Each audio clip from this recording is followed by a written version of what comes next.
Сәлем достар, бүгін ананас жайлы айтатын боламыз. Ананас көп жылдық шөп-тектес өсімдік. Ананастың отаны Оңтүстік Америка құрлығы. Қазіргі кезде тропиктік аймақтарда өсіріледі. Ананас жылу сүйгіш, жарық сүйгіш және құрғақшылыққа төзімді өсімдік. Ананас жемісі өте дәмді әрі пайдалы. Ананас шырынындағы ферменттер ас қорыту барысында пайдасын тигізеді. Ананастың құрамында барлық дәрумендер және көптеген минералды заттар бар. Ананастың құрамындағы минералды заттар калий, темір, мыс, мырыш, марганец, магний, кальций және йод. Ананас иммунитетті көтереді. Ананас шырынының құрамындағы дәрумендер және органикалық қышқылдар көп. Олар ағзаның әлсіреуінен және түрлі аурулардан құтқарады. Құрамындағы бета-каротин және А дәрумені бар тағамдар көзге пайдалы екені бәрімізге мәлім. Тіпті қартайғанда да көру қабілетіңіз бұзылмайды.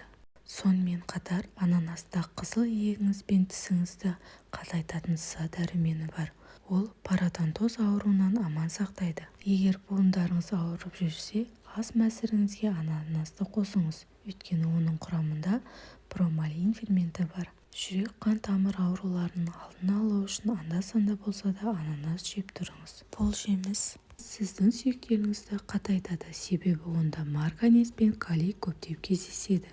Бір стакан шырынының өзінде 73% марганец бар. Ол күнделікті мөлшерге жеткілікті. Ас қорыту мүшелерінің құрылысы мен қызметі бір қалыпты жұмыс істеу үшін ананас шырынын ішіңіз.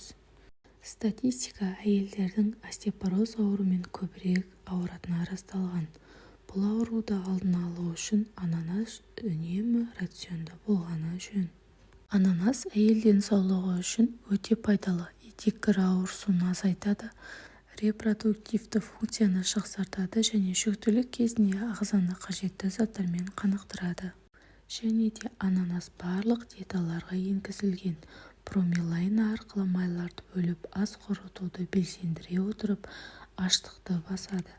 Ақпарат ұнаған болса, қазақша контентті қолдап, каналға жазылуды ұмытпаңыз.